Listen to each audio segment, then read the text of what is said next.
Тургеневская деревня на сцене чувашской драмы. Театр обратился к русской классике. Он предлагает перелистать страницы одного из известных произведений «Месяц в деревне». Сегодня зрители ждут на премьеру. Алексей Николаевич! Алексей Николаевич!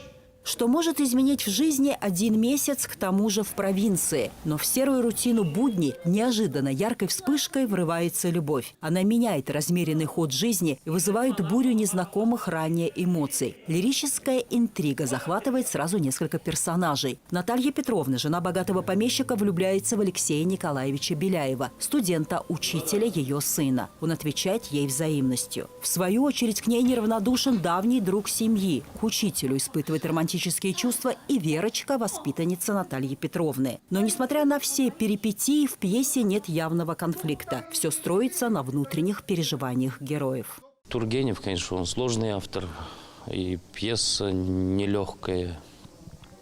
Такие сложные взаимоотношения в пьесе.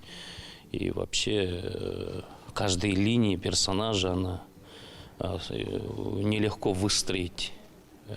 И вот эти какие-то ходы, вот то, что автор предлагает, актеру сложно оправдать. Наталья Петровна! Наталья Петровна!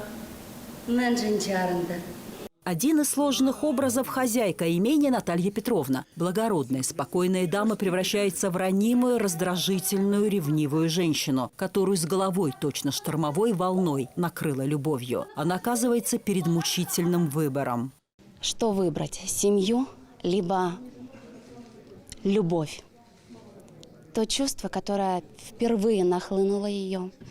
В первый раз в жизни она влюбилась так искренне, так чисто. И вдруг тут она встречает молодого, красивого, вроде обычного учителя.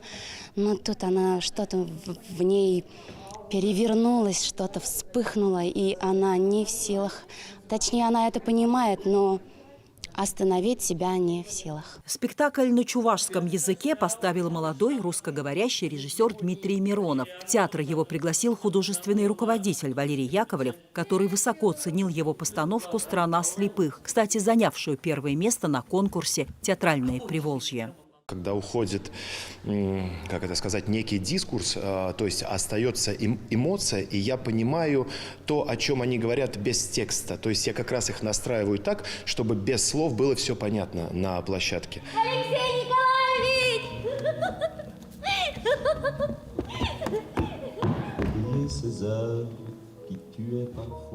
Знаменитые тургеневские кружева строятся на психологизме, который подчеркивается даже природой. На протяжении спектакля слышны раскаты грома, видны отблески молний, а в финале пойдет ливень, который очистит и освежит души и проявит главное. Даже в плане спецэффектов зрителей ждут неожиданные решения. Лидия Галактионова, Алиса Александрова, Дмитрий Макаров, Вести Чувашия.